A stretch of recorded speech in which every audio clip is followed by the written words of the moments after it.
Mayong buntag ka natong tanan. Malipayon nga adlaw nga ipapahulay. Hinaot mga igsunan nga malipayon ta. Bisan pa man maigsunan no nga makita nato nga nay bakante ang atong mga lingkuranan. Apan ang Ginoo nagaingon no sa iyang saad nga kun dunay duha ug tulo nga magatapok siya nga tubangan anaa siya sa atong mga taliwala. So nagingon sa mga kaigsunan ang writings ni Mrs. White nga kita durang ta gitawag og guardian angels. So pila ta kabo karon mamultiply ta in pilaman. Unya gawas na maigsunan sa diha nga ang mga anak sa Ginoo magasimba kaniya aduna say mga linibo kalibo nga mga anghel nga nagauban kanato. Amen. Okay, ning kamuntagon maigsunan ako usab pasalamatan ang mensahe sa awit nga nagaingon langit. Ang langit mao'y atong tumubig sunan. Langit mao atong handumon samtang aniya kita nining kalibutan. Kay nganong langit man kinsa may ganahan mo puyo ning kalibutan na. Siguro migsunan no dili ta gusto tungod kay nining kalibutan na puno sa kasakit. No? Kita nimo nga ang atong weather karon ganina kuan siya kanang kawanon karon init na pod. Ikahapon na ni posible usab nga mukuan siya mo kanang muuwan. So, nga ni migsunan, gabi natin mi sa crusade ni Pastor Putot. Unya, wala sa mi masabi migsunan kay sa buntag, init man tugon niya, karon kay pagabi uwan man. So, may lang gani kay si Brother Men, si Busan, kuan siya kanang on the rescue pod, no, sa mga before 5, dito siya nagdala sa trapal. So, pasalamat ka punta migsunan nga, bisan pag ang sisidat o ang insisidat, buwag sila og distrito, pero ang atong tingog migsunan usara kay nganuman ang atong mga programa para gini sa Ginoo. So amen. So nining kabuntagon migsunan ang gibasa sa atong igsoon makita nato diri sa unang Tesalonica 4:15 ngadto sa 17 pero sa dili pa migsunan doon ako'y dadon nga istorya ninyo. So dunay duha ka amigo hinganlan na nato ngalan nga kuha na lang, duha ka jury, si Jury Rupita o si Jury Nunez. Karon, kaning duha ka amigo, suod ka ni siya. Karon, kaniabot man ang adlong Sabado. Nagkasabot sila si Brother Nunez o si Brother Rupita nga, uy, Brother Rupita, ato ka sa simbahan niya, ako, muadto ko dito sa mamasol ko. Karon, maigsunan. Sa diha nga si Brother Jury Rupita, digre sa kuhan, digre sa simbahan, unya si Brother Nunez dito man, namasol man siya. Karon migsunan, ang unahuna ni Brother Rupita, bisag naa sa sulod sa simbahan, tuwa mo sa gawas. Unya, karon samtang namasol si Brother Nunez, ang iyang unahuna, naabot sa simbahan. Ang putana migsunan, no? Asa may tinuod, ana, nga dunay pagbati sa adlaw nga Sabado. Ang katong naa sa sulod, nga ang unahuna nasa gawas, o ang katong naa sa gawas, nga ang iyang unahuna nasa sulod. So, kanang migsunan, istorya rin migsunan, so naginaot ko nga, kay Sabado man karon atong i-focus ang atong huna-huna o atong kasing-kasing sa atong buhi nga Dios. Sige lang migsunan kay ang Biblia nagaingon ang mulahutay hangtod sa katapusan mao ra gyud ang maluwas. So paila-ila ko balik migsunan no. Ako diay si Jury Rupita no. Sa pagkakaron kuan gyapon ko kanang insisidat liman gyapon ko nga bisan pa man nabuak pero nagpadayon akong liman dito, lipay ka ko igsunan kay kinsa may masayon nimo nga mawadaan kag trabaho. Ngapay kag trabaho pero ang problema lang kay ang Sabado mo pod. Nangapay dito ko sa Balibang dito kay nagngalam sa kuan marketing. Pag dito ang general manager dito, di kuan sa kuan nga unya gawaton tika if I will hire you nya if ever nga dunay emergency for on Saturday, what will you do? Nya it is a company policy nga mo-attend jud ka. Diyan na lagi ko migsunan ko unsa ma ko itubag oy. Kaniya na siya nga panlitag kanang di ka mosunod ya tanggalon ka. So mo ni migsunan no. So lipay ko nga bisan pa man nagpadayon ko nga liman gyapon dito sa Pikas. So sa una liman mi gyapon sa una. Pero nakabisita ko diri kay nakatindo ko diri kaduha naman katong way back katong niagi pangakuan nga niaging tuig nga nakatindo ko diri gyapon pero nagkuan ko to kay gadala sa Sabbath school. But anyway, may sunan no, sa di pa ta magsugod, atong pangayoon ang giya sa Espiritu Santo. Magampot ta. Langit nun nga mahan kanimo lamang among ihatag ang tanang dungog. Pagdayo ug pagpasalamat nining taknaa Ginoo, nanginanglan kami sa imong kaalam samtang kami magapamalandong usab sa imong mapulong. Panlangini kaming tanan o pasayloa kay sa mong sala, kining tanan ang utugyan tungod lamang sa ngalan ni Jesus. Amen. Sa di pa ko magsugod, motana ko ninyo. Kinsa may gusto maluwas ninyo? Pwede ba mo isa siyang kamot? So, salamat no. So, motana ko, pila po kamot ang maluwas kaha? Sigurado ba ta nga maluwas ta? Kinsa naman ang maluwas na to? Ang maluwas ra ba ang mga 70 Adventist lang? O na pa ba? Para ninyong miksunan, unsa yung kanang inyong kuanyo, huna-huna, may tungod, ang kaluwasan sa Ginoo para kang kinsa man siya. Para ninyo, para kang kinsa raman ang maluwas, ang kaluwasan, para kang kinsa raman. Para sa tanan. Amen. So, nining kamuntago, miksunan, gingon man gud diri sa unang Tesalonica 4:15, gingon diri, kay kini giingon namo kaninyo sumala sa pulong sa Ginoo. Kinsa nagsulti ni miksunan? Ang Ginoo. Nga kita nga mga buhi nga managpabilin hangtod sa pag-abot sa Ginoo, dili kita magauna sa mga nangatulog. Atong hibawan miksunan, ang tanan di ay dili mamatay hangtod nga mubalik ang Ginoo. Kay gingon man diri, ang katong maingon igbalik sa Ginoo, ang katong buhi pa mudungan to o unsa man mamangon tong mga nangamatay nga dunay pagtuo ni Kristo, dungan to sila saka musugat ni Kristo didto sa panganod. Take note miksunan, ang Ginoo dili mutunog ni ining yuta mintras ang yuta hugaw pa. Kay kun dunay moingon nga ang Ginoo, nanawag ang Ginoo, kana baka pa siya. Kay ngano man ang Biblia gaingon nga kitang tanan ang katong dunay pagtuo ni Ginoong Hesus katong inigabot niya nga wala mga matay, ibang to siya, i-change man niyang ayang body from a mortal body to immortal. Singani ni sa miksunan. Sa padayon, gingon rin, kaya ang mao nga Ginoo sa usa ka pagsinggit, sa usa ka tingog sa punuan sa mga malunda, o sa budyong sa Dios, manaog gikan sa langit, o ang mga matay, diha kang Kristo, mabanhaw paguna. Unsa man, nindot mga igsunan, no? Mga banhaw paguna. Subok pasabot igsunan, karon ang Ginoo sa ato pang lesson sa year 1844, ang Ginoo tuwa sa heavenly sanctuary. Ang Ginoo igsunan, nagkuhan siya, iyang giimbestigar ang mga binuhatan gikan pa sa nauna sa in all ages, gikan pa sa panahon ni Adan, ni Eva, hangtod sa atong kapanahonan. Mao bitaw giingon igsunan nga inigbalik ni Kristo usa may tabo ang katong dunay pagtuo kaniya magabanhaw pag-una. Ato timanan no, review lang. Dunay duha ka mga pagbanhaw. Ang unang pagkabanhaw mao ang pagbanhaw sa mga matarong. Naa say gap sa ikaduha nga pagkabanhaw. Ang gap niya gitawag og 1,000 years or ang gitawag og millennium. Mao ni siya ang gap ani. Inigbalik ni Kristo ang katong tanang mga dautan, mga matay to sila. Unya, ang mga balaan, musaka dito sa langit, mubakasyon, o usa ka libo ka tuig, dayon, sulod ka niya ng bagong Jerusalem, munaw, gikan sa langit. So, nga na sinigsunan. No, padayon, gingon diri. So, gingon na miksunan. So, nining kabuntagon, dunay upat ka mga grupo nga pagaluwason.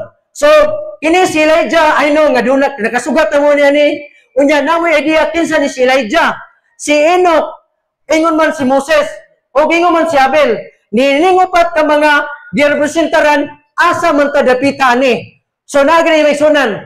So, karon atong unahon, ang panahon ni Kuan, ni Elijah. So, atong timanan may sunan nga, kini si Elijah, kini girepresentaran siya sa 144,000. No, ato timanan diri sa unang hari kapitulo 17 bersikulo 1, giingon diri, and Elijah the Tishbite, who was of the inhabitants kini nga lugar nga Gilead, said unto Ahab, as the Lord God of Israel liveth, before whom I stand there shall not be dew nor rain these years, but according to my word. So padayon gaingon diri sa 2 Kings Kapitulo 2, versikulo 8 nga nagaingon, and Elijah took his mantle and wrapped it together and smote the waters, and they were divided hither and thither, so that they too went over on dry ground. So muna miksyonan, padayon sa versikulo 14, and he took the mantle of Elijah that fell from him and smote the waters and said, where is the Lord God of Elijah? And when he also had smitten the waters, they parted hither and thither, and Elisha went over. So, ganyan siya. So, matod pa diri sa Pinadayag Kapitulo 7, versikulo 4, nga nagaingon, and I heard the number of them which were sealed, and there were sealed 144,000 of all the tribes of children of Israel. So, kinsa ganini siya ang 144,000? Mao kini ang mga tribo sa anak ni Israel. Katong 12 ka tribo, dire nabilong ang 144,000.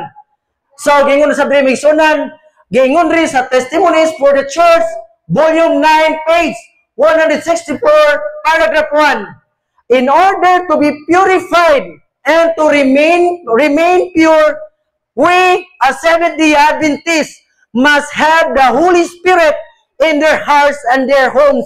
Sabot pasabot may kisunan, gikinahanglan na to ang balang Espiritu o Holy Espiritu Santo nga mao kini mulig-on ka na to.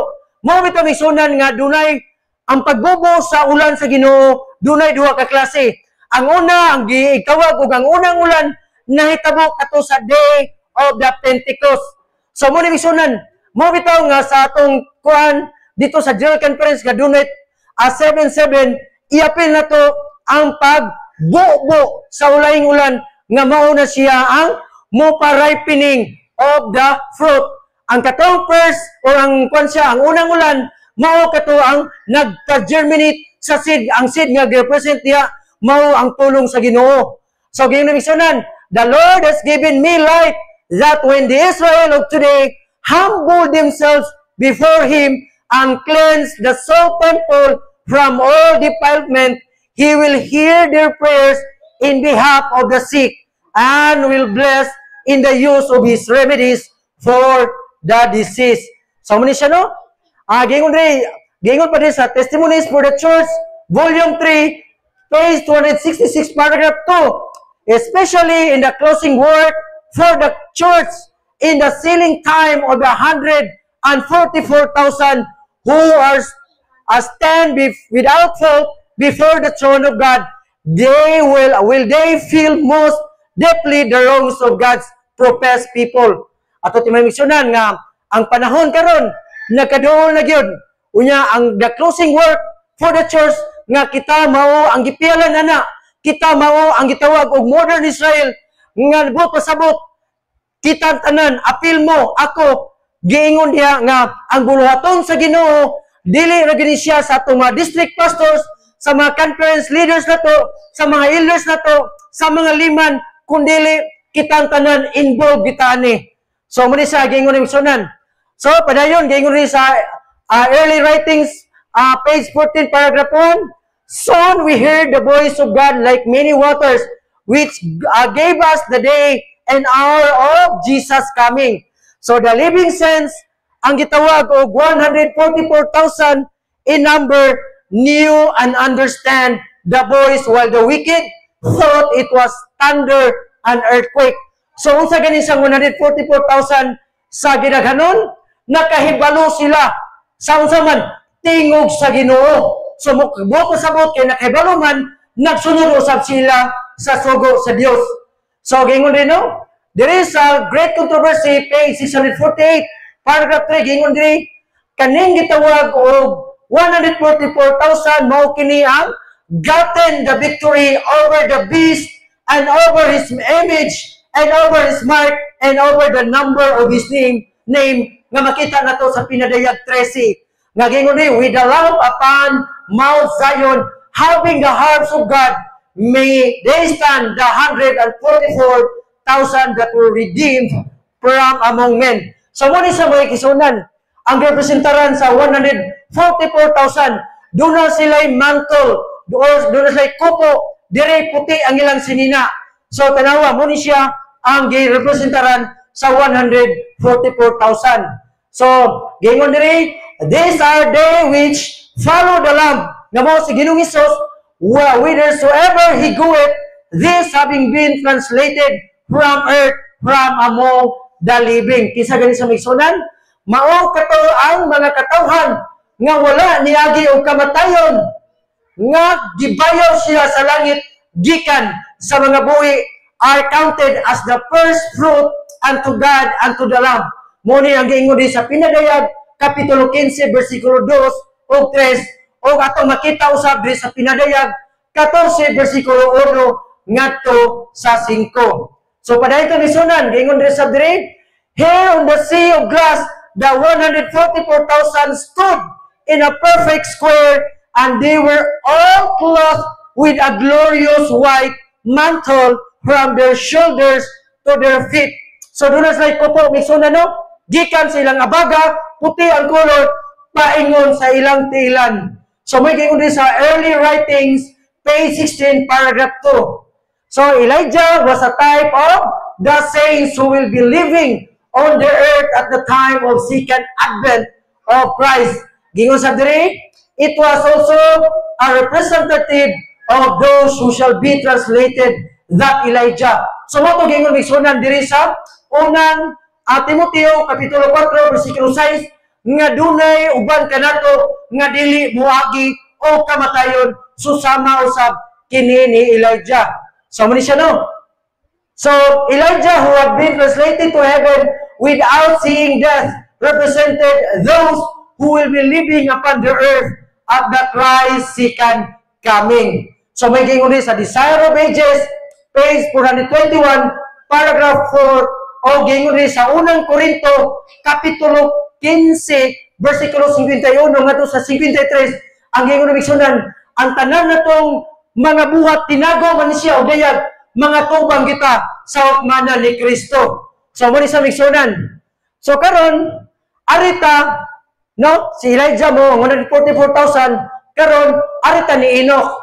Kani si Enoch migsunan, apo ni siya.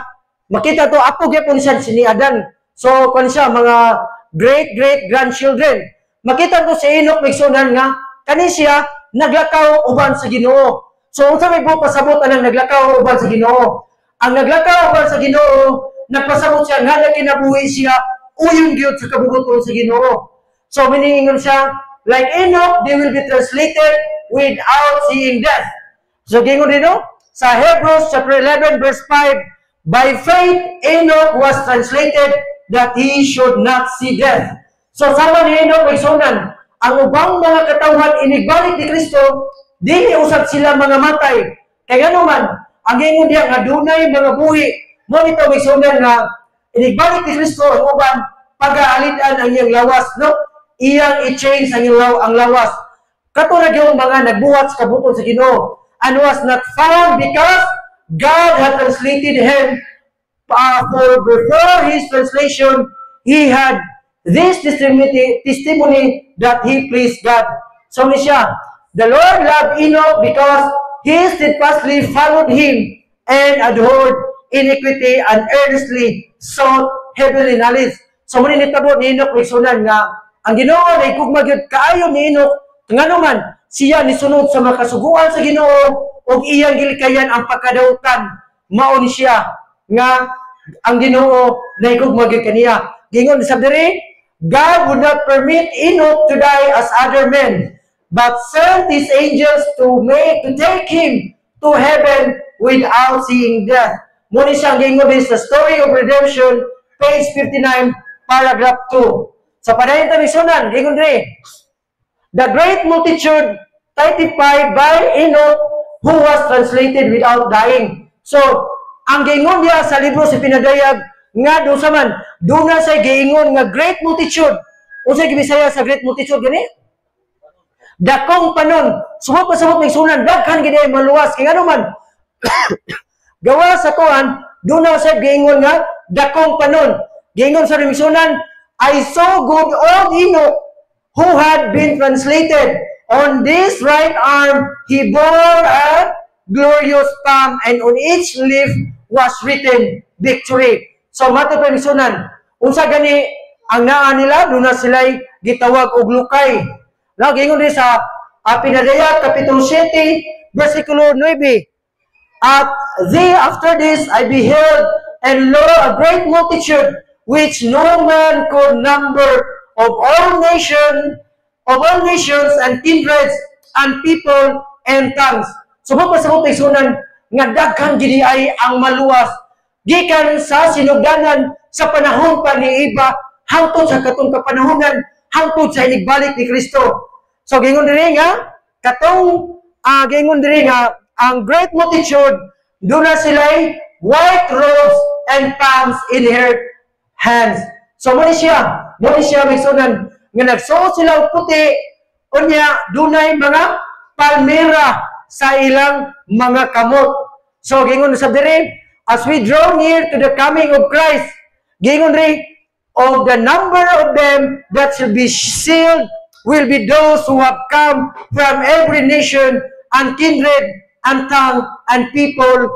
Muna siya gingon sa Christ Triumphant, page 532, paragraph 1. So, gingon ni Migsunan, as Enoch was translated to heaven before the destruction of the world by water, muna siya, so the living righteous will be translated from the earth before its destruction by fire. Subot Migsunan, nga doon na usay, luwason ang Ginoo sa dili pa siya mobalik. Kung saan ni Migsunan, kanibay ang destruction by fire, mahitabo ni siya sa ikatulong pag-ani ni Kristo, mauna siya ang paghukom sa mga minatay. Muna sa gingon sa patriarchs and prophets sa page 88, paragraph 3. So, padayon ta, gingon diri, Enoch had temptations as well as we.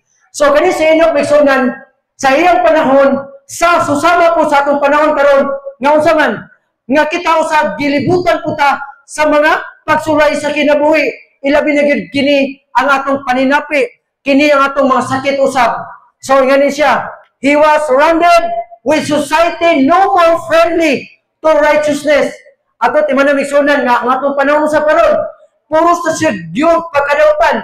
Kumutanaw kag Facebook, mutanaw kag mga YouTube, maminaw kag mga sa radio, tanaw kag television, rampant na kayo ang criminality, injustice o ang cruelty diri sa kalibutan. So gingon rin nga, with no more friendly to righteousness than is that which surrounds us. So gingon sa diri, he was a representative of the saints who live amid the perils and corruptions of the last days. Sila usab katong mga representante sa mga balaan. Ang kanibay mga balaan ni Migsunan, dili lang katong mga santos, dili lang si Mama Mary, kundi katong nagsunod sa mga sugo sa Ginoo. Mao kini ang gingon diya sa Pinadayag, Kapitulo 14, versikulo 12. So gingon Migsunan, he was a representative of the saints who live amid the perils and corruptions of the last days. Nga naman, for his faithful obedience to God, he was translated. So also the faithful who are alive and remain will be translated. So, kini Migsunan, pwede kita maigo kini Migsunan, gingon man diri, o katusab nagmatinumanon, nga nagkinabuhi o nagpabilin, nga dunay pagtuo sa Ginoo, bisan pa man sa mga pag-uyog sa pagtuo, nagpabilin ta diha ni Kristo. So, mani siya, no? Si Enoch, representaran siya, kaning ang gitawag o great multitude, nga nagsuot sila o mga white robes, o ingon man, doon sa palmira sa ilang mga kamot. So, mani siya. So, sunod ni Migsunan, arita ka Moses. Atong timanan ni Migsunan nga si Moses, nakasala, gyud dako sa Ginoo. Kaya nga naman, kanina gud si Moses Migsunan, gisugo sa Dios, nga sultihan lang ang bato, aron mo gawas ang tubig. Apan, tungod sa iyang kalagot, ang naitabo niya, no? Nadala siya sa kalagot, mao nga wala siya makasulod sa yutang sad, ug ingon man siya, niagi siya sa kamatayon. So mo ni siya no? So Moses, the servant of the Lord, died there in the land of Moab according to the word of the Lord. So gingon ni sa Deuteronomy chapter 34 verse 5. Sa verse 37 gingon, and Moses and 120 years old when he died. So namatay siya sa edad nga 120 ang edad. Nya nakanindot ni sunan kay namatay si Moses, wala gyud mudim ang iyang pananaw. Wala sad mubuya ang kusog kaniya. No, gingon niya ang iyang natural force, wala mubiya kaniya, wala sad mukurat ang iyang pananaw. Diri sa Judas kapitulo 9 kay usar na ka kapitulo naman na bersikulo 9, giingon diri, yet Michael the archangel, when contending with the devil, he disputed about the body of Moses, durst not bring against him a railing accusation, but said, the Lord rebuke thee. So mali sunan, no, gailugan ang lawas ni Moses. Kinsa may gailog? Ang Ginoo kaning Michael dire nga nagrepresent ni siya ni Ginoong Hesus. Mali sunan no sa Hebrew man gyud nga akuan siya sa name nga Michael, ang buto sa buto niya, who is like God. Kumutan na ito sunan no, kinsa man ang heavenly beings nga who is like God, wala kay lain kundi si Ginoong Hesus. Gingon ri si kinsaman ang yawa ilang giilugan. So mali siya no, Moses representing those who will be raised from the dead at the time of the second advent. Muna gingon sa Prophet and Kings, page 227, paragraph 2. Kanato mga kaigsunan no nga inigbalik sa Ginoo sab, bisan pa man nagsunan nga mga matay kita, apan doon kita dako nga paglaom kay ngano man susama usab ni Moses maigsunan no, gingon ri nga who will be raised from the dead at the time of the second advent. So doon na sa maigsunan katong nangamatay nga dunay pagtuo ni Ginoong Hesus, katong mga matarong nga nangamatay inigbalik sa Ginoo, walay daghang kuan siya, walay duda-duda, walay doubt nga kato sa pagabanhawon usab sa diha nga si Ginoong Jesucristo padayag na. Gingon rin sunan, Moses was present to represent those who will be raised from the dead at the time of second appearing of Jesus. Muna siya gingon sa early writings, page 164, paragraph 3. So, Moses, upon the Mount of Transfiguration, was a witness to Christ's victory over sin and death. So, ang kamatayon ni Ginoong Hesus may sunan, o ang kamatayon ni Moses, buot pasamot may sunan nga, doon na ginahay pagkabanhaw. Atong tanawon sa Biblia nga, ang Biblia, walay gitawag nga, kuan siya, doon na magtuo sila o reincarnation. Sa Biblia, wala na siya, kundi ang gitawag niya, nga usaman, gitawag niya og redemption o kanang gingon ni nga resurrection. So mali siya no, nga kung wala pa resurrection, ang mga nangamatay sa wala pang balik sa Ginoo, ang Ginoo wala usab sa paglaon. Apan klaro kayo nga kani si Moses kay namatay unya gibanhaw mo siya, wa pasabot sunan nga duna po tay paglaom. Gingon diri nga he represented those who shall come forth from the grave at the resurrection of the just. Moses, a representative of the risen saints. So, Moses, gingon din sa Desire of Ages, page 421. So, muna siya si Moses, ang mga nagabanhaw, ang mga dunay pagtuo, mga matarong, nga inibalik sa Ginoo, mao kini migsunan, ang kauban niya kung duhaw sa, o kanintulo day, nga mo bakasyon dito sa langit, o usa ka libo ka tuig. Mao na ang panahon sa milenyum. So, muna siya, ang panahon, o ang grupong representaran ni Moses, niagi sa natural death. So, karon migsunan, ang sunod na sab nga grupo, ang kang Abel. So, atong timanan migsunan, nga kani si Abel, mao kini ang anak usab ni Adan ug Eva. Atong timanan migsunan nga, gumikan gyud sa paghalad, tungod kay, wala may muot ang Ginoo sa halad ni Cain, nya tungod siyang kasina, no, muna siya gingon nga nasuko kayo siya ni Abel o diha maigsunan iya gyung napatay si Abel. O atong timanan nga kini ang dugo ni Abel maigsunan nagsinggit ni hangtod karon. Gani ang gingon diri sa Genesis Kapitulo 4, versikulo 8, and Cain talked with Abel his brother, and it came to pass when they were in the field that Cain rose up against Abel his brother and slew him. So muna siya migsunan, gipatan niya. So mamatong sa diri sa Hebrew Kapitulo 11, versikulo 4 nga nagaingon, by faith Abel offered unto God a more excellent sacrifice than Cain. So muna migsunan nga bisan pa kita usab nga muhalad sa Ginoo, kinahanglan muhalad kita migsunan nga gawa sa kasing-kasing kana gyud nga kanang ang uban musod nga mingon nga kumuhatag ta kanang bitang daginuton na ba, kumuhatag ta siguro kanang mga pinilian na, pero ang gusto sa Ginoo migsunan kana gyung pinakatambok, palitan kita nagauma kana gyung pinakatambok. So muna siya no, by which he obtained witness that he was righteous, God testifying of his gifts, and by it he being dead yet speaketh. So bisan pa man migsunan nga si Abel karon namatay, pero ang iyang dugo nagasinggit hangtod karon. So mato basta migsunan si Cain and Abel represent the two classes.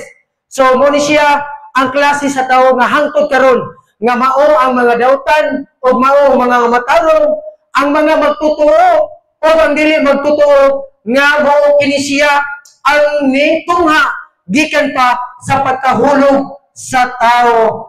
Mo ni siya giingon din sa hangtod sa pagbalik sa Ginoo. Mo ni giingon din sa Story of Redemption, page 54, paragraph 2. Padayon migsunan, giingon diri nga kani si Abel usab mao kini siya ang the very first Christian of Adam's children died a martyr. So sa wala pa manggawas ang mga martyr sa Kristohanon igsunan, duha na daay gitawag og martyr nga ang first martyr mao kini si Abel. So the millions of all ages who were martyred for their faith. So bisan pa man migsunan sa panahon usab sa dark ages ato timanan ang 1,260 years nga gitawag og papal supremacy sa diin ni hari ang papado nga Roma, dito migsunan daghan usab kaayo nangamatay nga mga martyr sa ilang mga pagtuo sama sa mga apostolis ni Kristo. Ang mga magtutuo mao bitaw migsunan kung atong i-trace ang history na wala gyud ang kamaturan, mao bitaw sa 1500 ni sulbong ang mga reformers nga gipangaluhan kana ni Martin Luther. Kung makita na to ang kuan ni Martin Luther, usa siya ka pare nga kon siya Katoliko. Sa diha nga nagbasa siya sa Biblia, dito niya nasabtan migsunan nga sukwahi ra diay ang gitudlo dito sa mga kaparian. Mao to siya nag-reform ug tungod ato gikontrahan siya sa mga kaparian sa Katoliko. So mo to migsunan gawasan na panahon sa mga sila si Stephen o kang iyang mga kaubanan nga nahimo sa martyr sa ilang mga pagtuo. So gingon ni migsunan, I noticed red as a border on their garments. So kinsa ni migsunan, as we are traveling along, we met a company who also were gazing at the glories of the place. Gingon rin duna sila'y pula, no, diri sa ilang border on their garments, ilang sinina. Their crowns were brilliant. Their robes were pure white. As we greeted them, I asked Jesus whom they were. He said, they were martyrs that had been slain for him. Mo bitaw migsunan nga moabot ang panahon kanang loud cry, no? Kanang mga loud cry migsunan diha, no? Mga kuwanto sila si Ellen G. White o katong mga martyr may migsunan inigabot sa loud cry. Gayon sa diri, with them was an innumerable company of little ones. They also had a hem of red on their garments. So doon na say pula. So padayon gingon ri, by condemning the people of God to death, they have as truly incurred the guilt of their blood as if had been shed by their hands. In like manner, Christ declared the Jews for his time guilty of all the blood of holy men which had been shed since the days of Abel. So, sukad pa diay sa panahon ni Abel, for they possess the same spirit. Ang katong mga martyrs sa una, hangtod karon sa mga nangamatay na, gingon diri, they possess the same spirit and were seeking to do the same work with these murderers of the prophets. So, muna siya gingon diri sa Great Controversy, page 627, paragraph 3. So, gamay lang miksunan. So, padayon ta, gingon diri, persecution in the battle before the last closing conflict. Ako, timanan miksunan nga, dunay may tabuk yun, nga dako nga persecution. Gingon diri, ako lang kanong kini mga highlighted words lang, prior to the last closing conflict, many will be imprisoned, many will flee for their lives from cities and towns, and many will be martyrs for Christ's sake in the standing of defense of the truth. So, kumabot na ang gitawag og kanang bitang ingunta nga dunay dako nga persecution. Di na ka pwede mingon dito kunay mo na Adventista ka o dili. Dili na ka mingon isunan nga oy tunga-tunga ra ko. Kung mingon ka nga dili ka Adventista, automatically patay ka. Kung mingon ka nga ang mingon ka Adventista ka, patyon jud ka.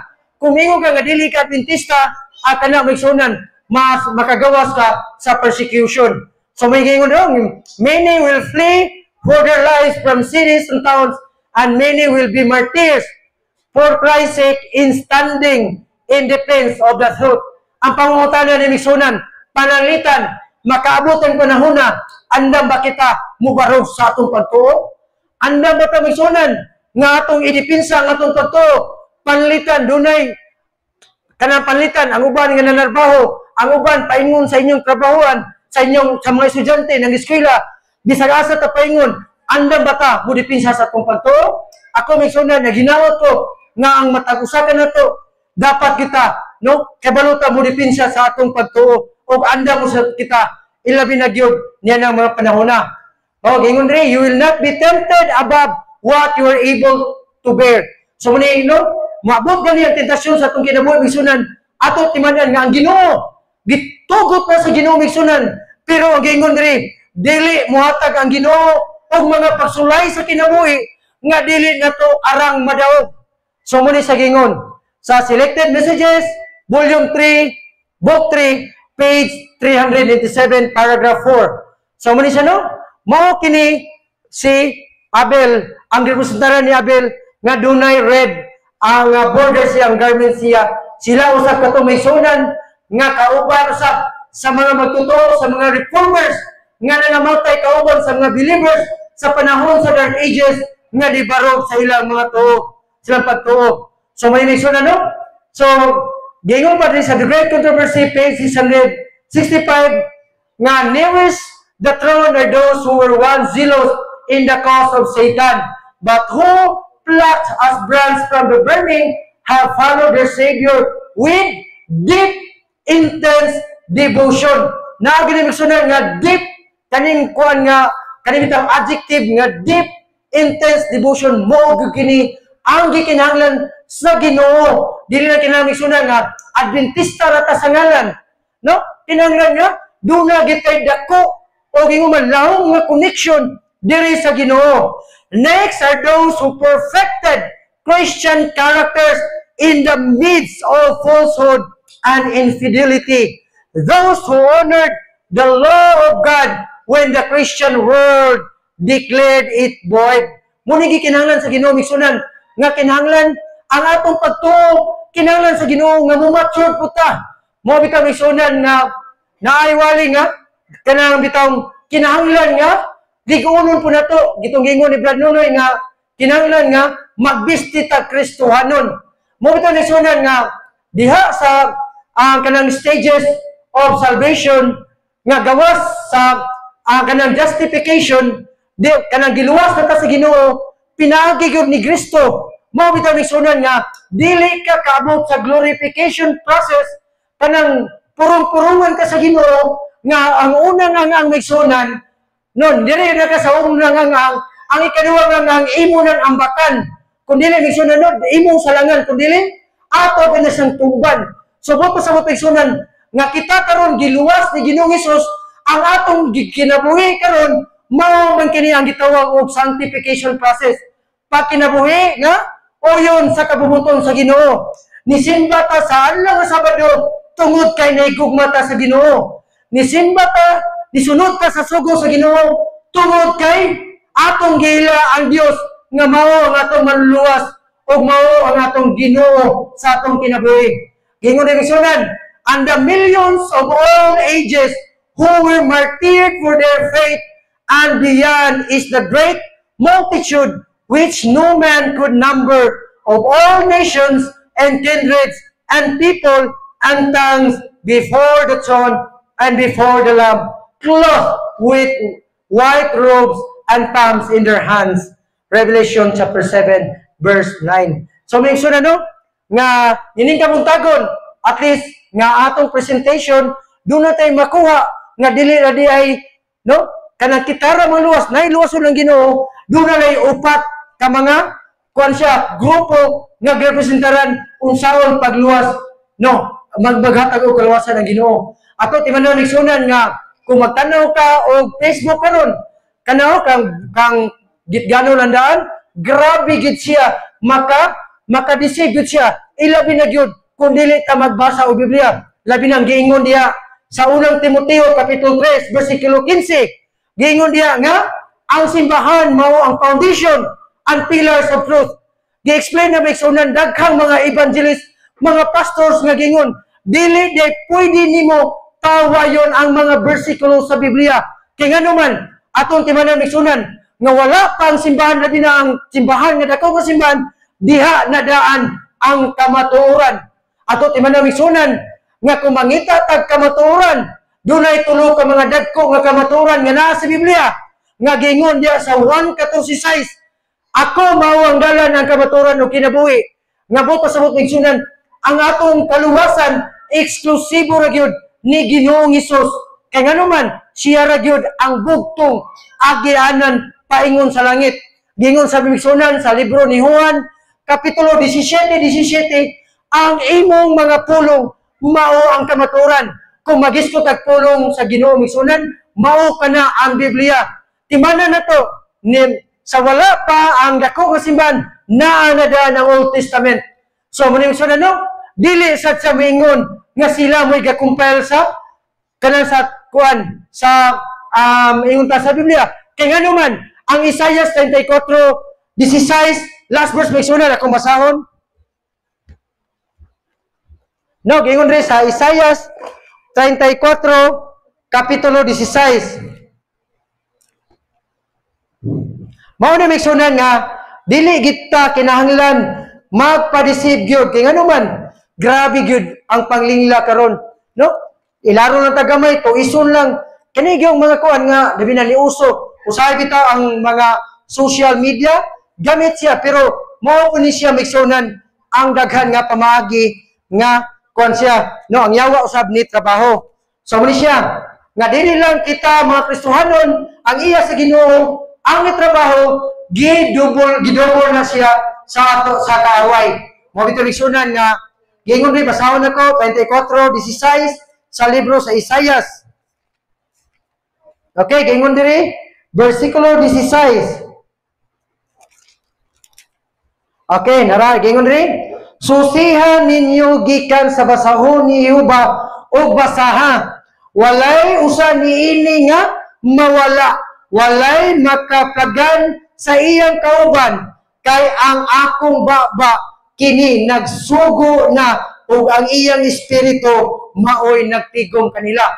So klaro ka miksunan, kung mangita tag kamatuoran, mo bitaw sa diha nga manglakaw ni ilabi na nga naggraduate sa kantila, ang among ikonsunan atong i-introduce si Ginoong Hesus sa ilang kinabuhi. Ang Biblia, ug ingon man ang iyang mga sugo. Ikaw man ang igsunan, ato silang ingnon, human nga makakita kamo sa mga dagko, tulo ka mga dagko nga kamaturan nga makita nato sa Biblia, kamo nay pangita sa simbahan nga nagdala niya ng kamaturan. Mo ni igsunan nung sa pinadayag 12:17, ang ilahanan sa ulahi o sa ingon sa remnant church o sa tinuod nga iglesia maorganisasyonan dunay Dunay panghimato ni Ginoong Hesus nagsunod sa mga sugo sa Ginoo o gingon man dunay kon siya espiritu sa tagna pangita mong simbahan nga nagdala niining tulo nga mga ilahanan may tungod sa gitawag og remnant church or ang giingon nga kuan sab siya ilahanan sa tinuod nga iglesia. Di ba? Wala gyud. Walay mga pundok o mga sekta karon nga nagtipig yun sa pulo kasugo gawas ang gitawag og ang modern day Israel nga kita mao ang 70 Adventist. Tinanumiksunan, nagingon ang Mateo 24:13 ang mupadayon hangtod sa katapusan mao ra gyud ang maluwas. Mo dimiksunan no nga sa atong lumba kini nga lumba sa atong pagtumiksunan kitang tanan mga winner gyud. Dili sama nining kalibutan miksunan nga ang pawon ra, ang champion, first runner-up, second runner-up, third runner-up, pero kaning gingon isunan, ang mula hutay hangtod sa katapusan, mao ra gyud ang maluwas. Maluwas mo ni ang akong buhing handom isunan, ang akong pagpadasig kaninyo nga bisan pa man giuyog ka sa mga pagsulay ilabi na nining iglesia. Mapasalmaton kami miksunan nga na part mi nining iglesia. Daghang salamat miksunan o malipayon kanato nga lang ipapaulay. Dalay ko may mayroon ng mga Diyos na nasa kitasan sa mga langit. Daghang kayong salamat, Lord God, ng matahong nga Lord papaulay. Ngayon mo na usap kami hiusa, bidawat ng imong anak. Salamat sa matahong na mensahe, nagpadangat sa imong katawan, alang sa matagusa ka namong karon. Naghatag kini ka namong paglaong Diyos, kataliwala sa mga nagkarayang kalistanan ni kinabuhiya. Ano nagyapit paglaong may mong diadak alang ka namong sa unahan. Pinaot ang langit ng Amahan, ikaw magbuhay ka na mo sa grasya panalangin ng mong kinahanglan, aron kami makalahutay hatod sa katapusan sa mga pananahonan, sa dili pa ikaw mabalik. Ginoong Diyos, ikaw mag-giya sa matagusa ka na mo, ulit-ulang imong mga mensahero sa pagpadangat pa ng mga mensahe, anak sa uban nga wala pa na sayon ni Lord, panalangin niyo sa matagusa ka na mo ng mga minalas kinabuhi, ikaw sa gihapon, Ginoong Diyos, magkaagat ko sa punta kanila na sa mga katingalaan kahayag. Sa among panagbulag-bulag Ginoo, ikaw mag-giya usab ka namo, ipadalay mo gamhanan mga anghel, aron walay mga kapulian nga magapaabot ka namo sa unahan. Apat mo imo itong to Dios, magalaom kami nga ang imong gahom, may magapanalipod ka namo kung hinaot paunta nga sa kanunay, ikaw among handumon. Salamat Lord God sa imong pagkamayos tanang higayon, ug ang imong namong balang Espiritu Santo nga hatag ka namong langit mo kalang kay maloro ng imo kami mapuslanon sa mong kinabuhi sa pagdumalang ni panahon ng gitugyan ka namo. Daghang salamat sa mong pagkamayos na higayon. Kani mo lamang tanan mong himayag pasalamat sa ngalan sa mong pagtunan ka sa Jesus. Amo kini gitugyan ng salig. Amen.